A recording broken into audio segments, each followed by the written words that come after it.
Looking for inspiring destinations, incredible places to stay, and the most exciting bucket list experiences to travel to next?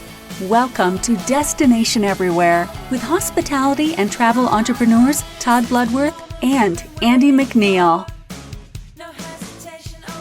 Welcome everyone to this spotlight episode of Destination Everywhere. It's a spotlight because we are doing a spotlight with one of the industry's top hoteliers. And we are so excited to have Michael Dominguez from ALHI here.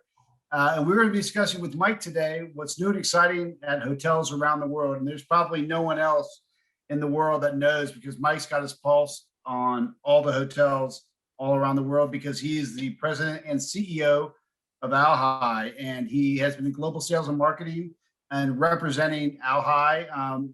And they really have the finest luxury resorts, right, Mike?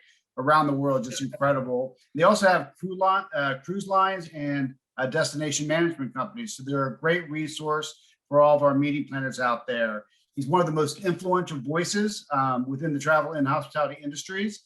And in 2019, he was inducted into the Event Industry Council's prestigious Hall of Leaders. So congratulations. So Mike, welcome to the show. Thanks for joining us. Thanks, Andy. And you know, it's truly, with Associated Luxury Hotels being global, we represent I always say, the independent voice of our industry, because it's the independent hotels, the independent hotel companies that we get to see. And that kind of, to me, finishes the puzzle. Because, you know, we'll hear from the large chains often, and we get to read about, with their research and their reach, what is happening. And then there's these other pieces that really give us what I always say, they're the pockets of our industry. But excited to be here and excited to talk to you about everything that's going on. Yeah, there's so much going on. And I know you've been traveling extensively over the last 10 months or so, even with the pandemic, to all the great hotels that you guys represent. Tell us what you're seeing out there. Like, what's the buzz? Where are you seeing activities, and what's in store for our listeners? Well, you know, it's interesting. I started traveling in July, and this is my 40th plus trip since July of 2020. I was getting tested twice a week, even though I was traveling every week. And, you know, I told people at one time, people were like, well, I'm not being a martyr. I truly believed in the travel protocols that were being put in place between air travel and our hotel partners, that I could travel and travel safely. And I can tell you the dynamics are so different. You know, traveling, interesting, between July and December, everything was literally southeast, as far as, and a little bit of the southwest, as far as where I could travel, because our country was so locked down in pockets. And what I'm finding right now is, you know, it's nice to see that we're opening up quickly. And, you know, I think one of the most important things for people to understand, the meeting planning community specifically, they're trying to plan meetings for Q4 of this year into 22, and they're asking questions about the environment we're currently in, and it's changing so quickly. I'm a firm believer within 4 to 6 weeks, some of the things we're discussing about a non-starter. We will be back to some normalcy. The meeting I am currently at right now, talking to you, because of a CDC ruling last Friday, we had to reverse what the rules were for this meeting. And for the most part, I don't think I've seen a mask on during our meeting set, because the CDC guidance is telling us, if you're fully vaccinated, don't need to. And what we've recommended to people is, please follow CDC guidance, and this is what it is. We're leaving people on the honor system. And when it's interesting, when we talk about the hotel industry, people are like, you're leaving it on the honor system. I go, yeah, just like your Costco, just like your Target, just like the restaurant you're in your everyday life. Because candidly, people that are not vaccinated, have a compromised immune system, or have a comfort level that wouldn't allow them to go mask, they're going to wear a mask. And it's not that adverse to really think about. They're going to wear a mask if people have not gotten there. But for the people that have, I think we're moving very quickly, and I'm excited about where we're seeing it going.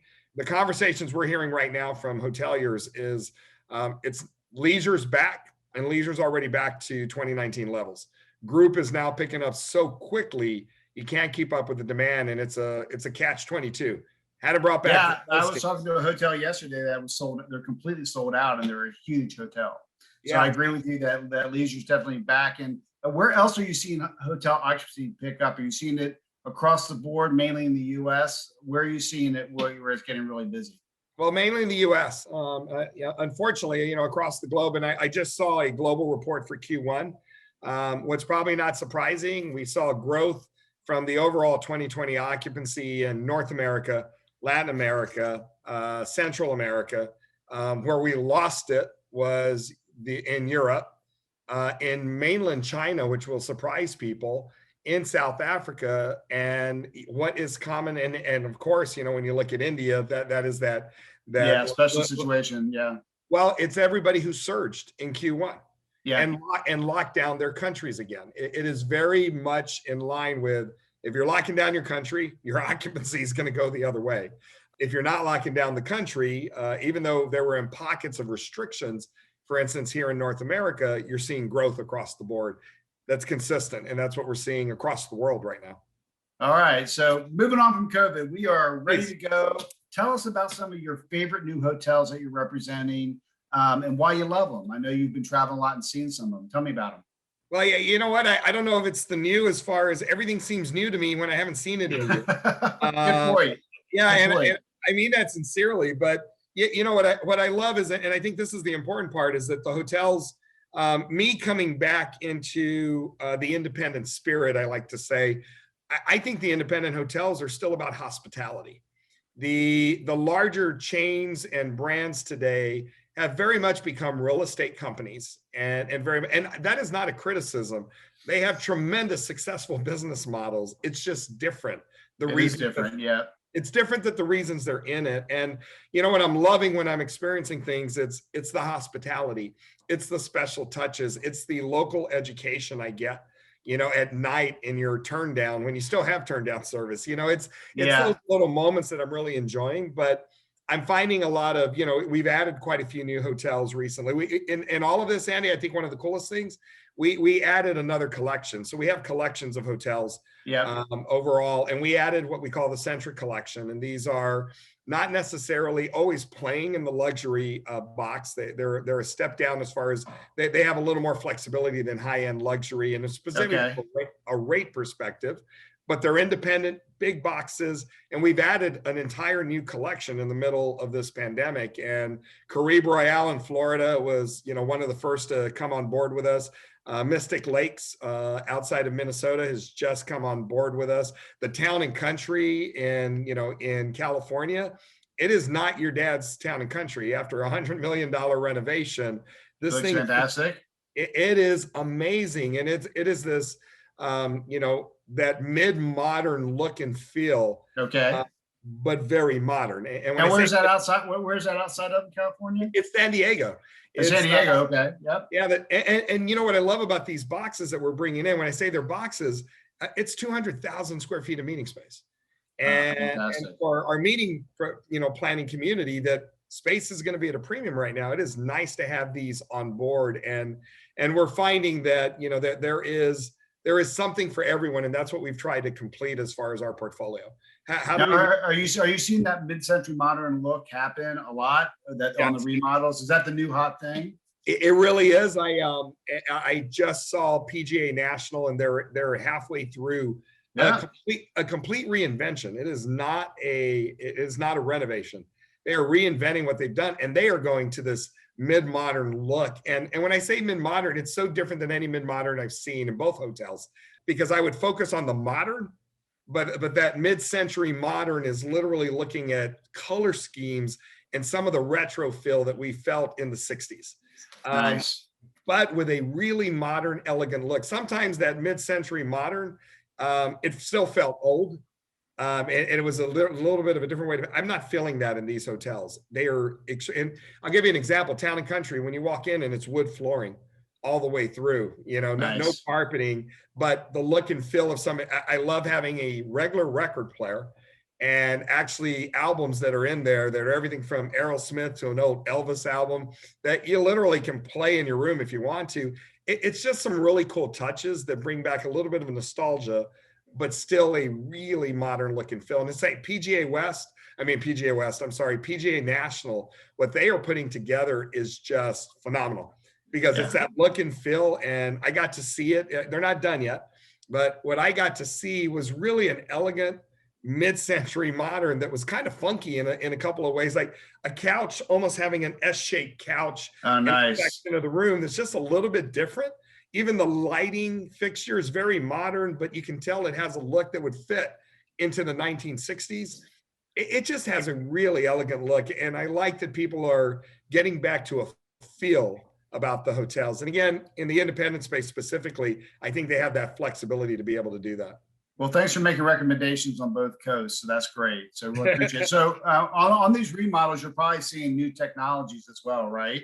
Yeah. So tell us about the new technologies that you're seeing in the hotel space from for the consumer. I know that there's been a lot of changes over the course of the last year and a half, but moving forward in those remodels, you're probably seeing even more really unique things. Give us some examples of what our listeners can see at these new hotels. But I wouldn't overthink the technology. The one thing I've talked about is over the last year, all we have done is fast forward a technology adoption curve.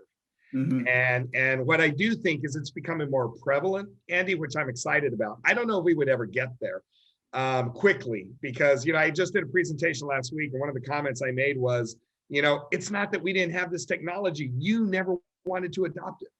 And the crowd laughs, and I'm like, I'm not kidding. You were the ones that, I'm not going to use a QR code for my menu. I want a menu. I'm not going to use mobile check-in because I'm scared of the technology. I don't want to try it.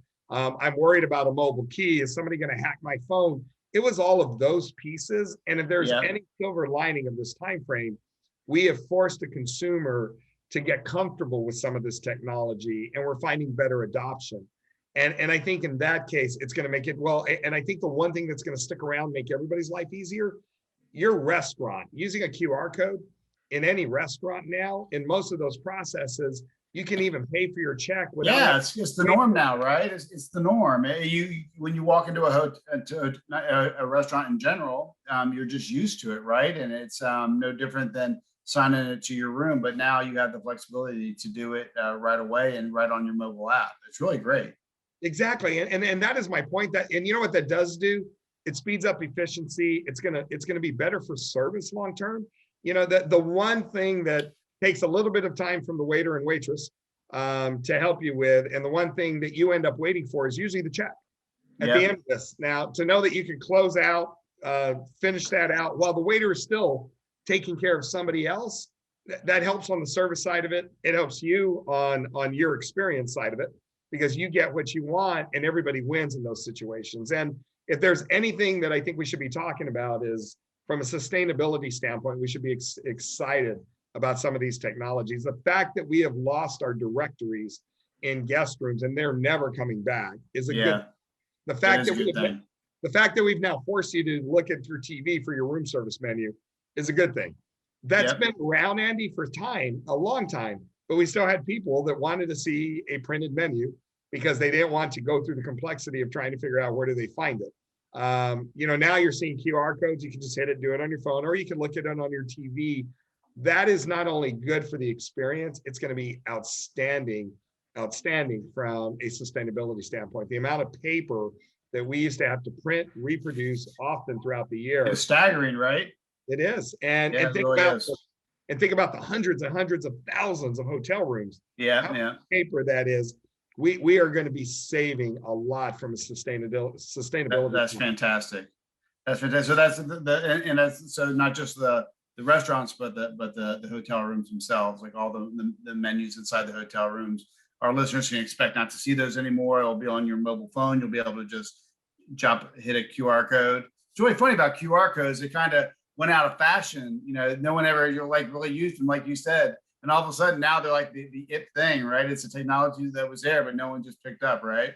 Nobody wanted to use them, and today everybody does. And I'd probably be remiss if I didn't mention, the availability around valet and getting your car and knowing that that's automated today with simple text messages. That's great. So that's a great point, right? Great. That's great. So simple, because we all know we go down, got to get your ticket. It's going to take a little bit of time. You got to wait for you to be able to text, I'm on my way down, knowing that they're getting the car while you're working your way down to the area. it just speeds things up all the way around. So in all your travels over the last year, have you seen that just it's commonplace now everywhere? without a doubt, without a doubt. Great. And it's Great becoming more and more prevalent. And what I'm seeing in more hotels as well is as soon as you get there, you're getting an automated, and I'm sure they're chat bots, but they're literally asking you, what do you need? And any request you have, and I've actually used them at times, but any request you're looking at, it's quickly getting to where it needs to be, getting deployed. And that is much quicker than trying to clog a PBX operator that's still trying to answer the phone or do something else within the hotel. Yeah, I noticed that too, that the bots are becoming really mainstay. And, most of the questions can be answered, probably 80 to 90% of them can be answered with a bot.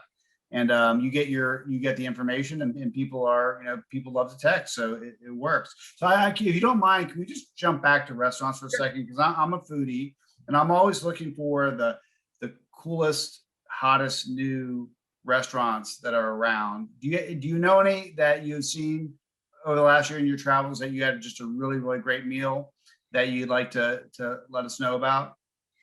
You know what? I don't know if it would be in my travels over the last year, because unfortunately, there wasn't a lot that was still open. Okay. Then just take me on a trip. I am. I'm going to go a little further back. But okay. People that know me, there's certain chefs that I am really fascinated with their concepts. And one is Chef Akira. He's a Michelin star chef from Korea, but Akira has been in the sushi world for a long period of time.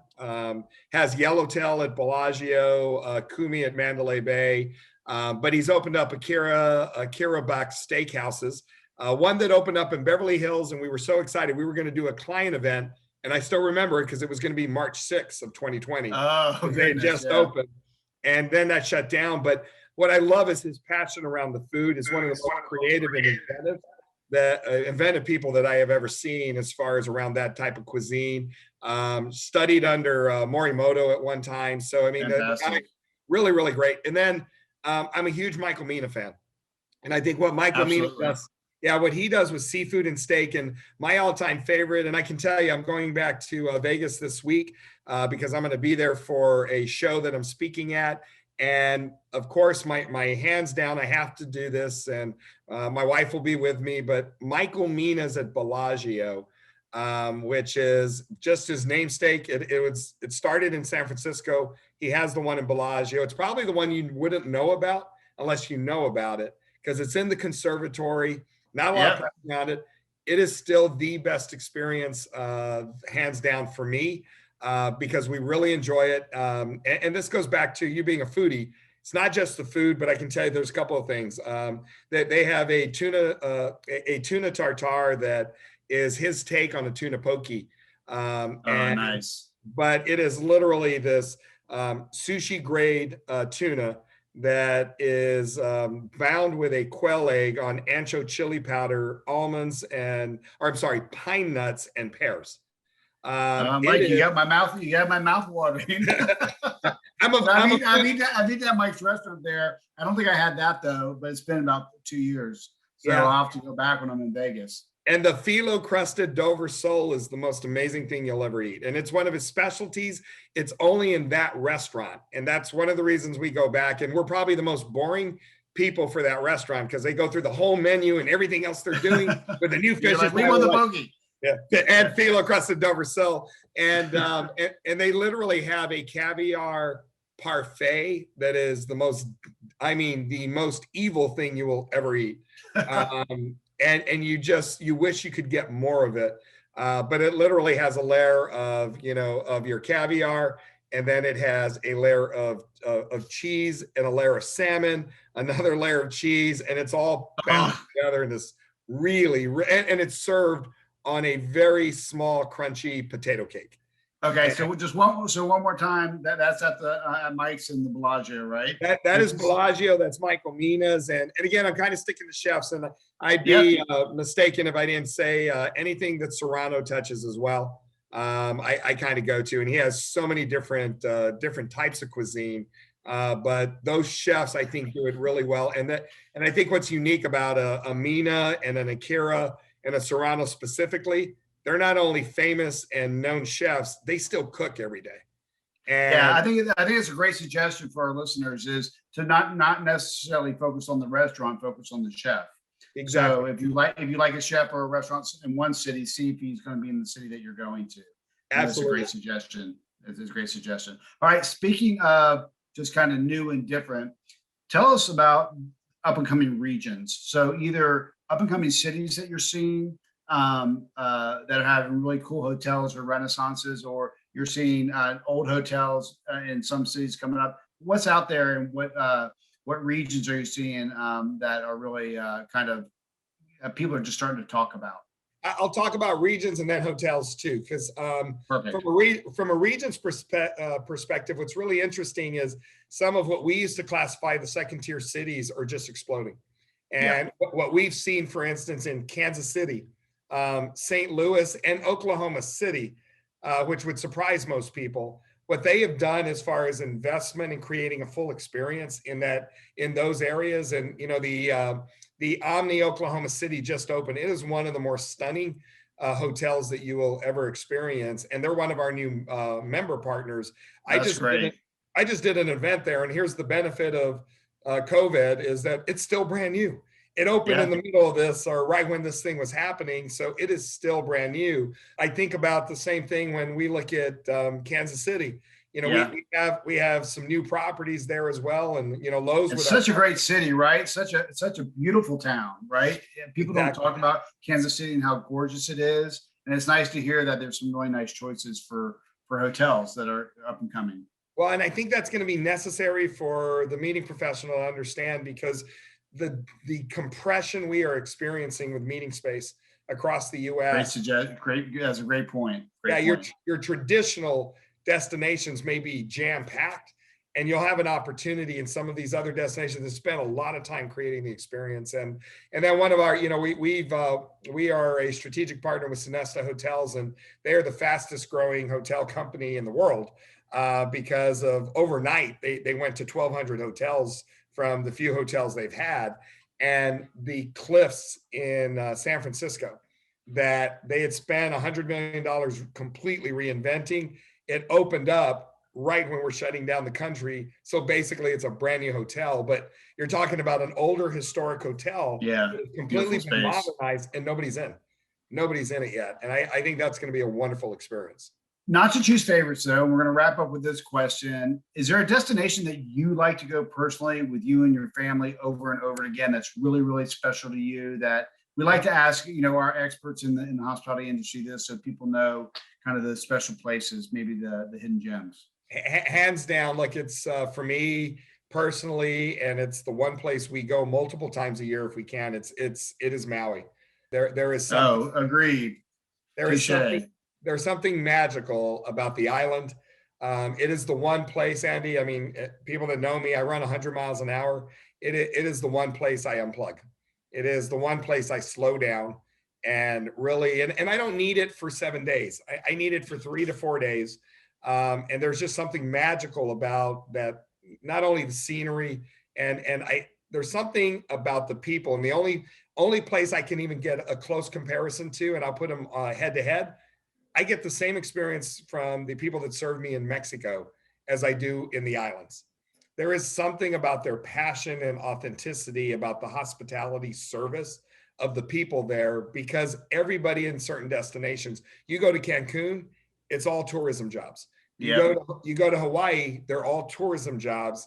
And there's a passion about that delivery of service that I sometimes think is probably underappreciated, because that does make the experience, that it does feel like family when they're telling you that you are part of their family. And it feels that way to me. Those are the only two destinations that I can say that are pretty comparable on the service experience that way. Well, thank you for that recommendation. I would agree with you about Maui. If you haven't been there, you got to go. So, Mike, thanks for your time today. Where can listeners connect with you and ALHI and know what's going on and seeing all your great properties? ALHI.com. We made it real simple. And if they come to our website, one of the things, Andy, is that we have really focused over the last year. We rebuilt all of it, not only to be able to navigate, but to make sure that the information you need from the industry that is very pertinent. And you said this, I'm always trying to keep people updated on the industry. It all lives there. And it's especially right now, regulations, protocols, what's happening in different states. If people are looking for it, they can go to the site, and we actually have that to help you along and trying to keep it as updated as possible.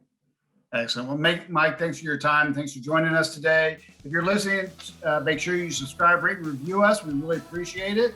I'm on your favorite preferred podcast app, or visit us at destination-everywhere.com and connect with us on Facebook, Instagram at Destination Everywhere Podcast. And Mike, thanks again. And we look forward to seeing you soon at an industry event, and stay safe out there.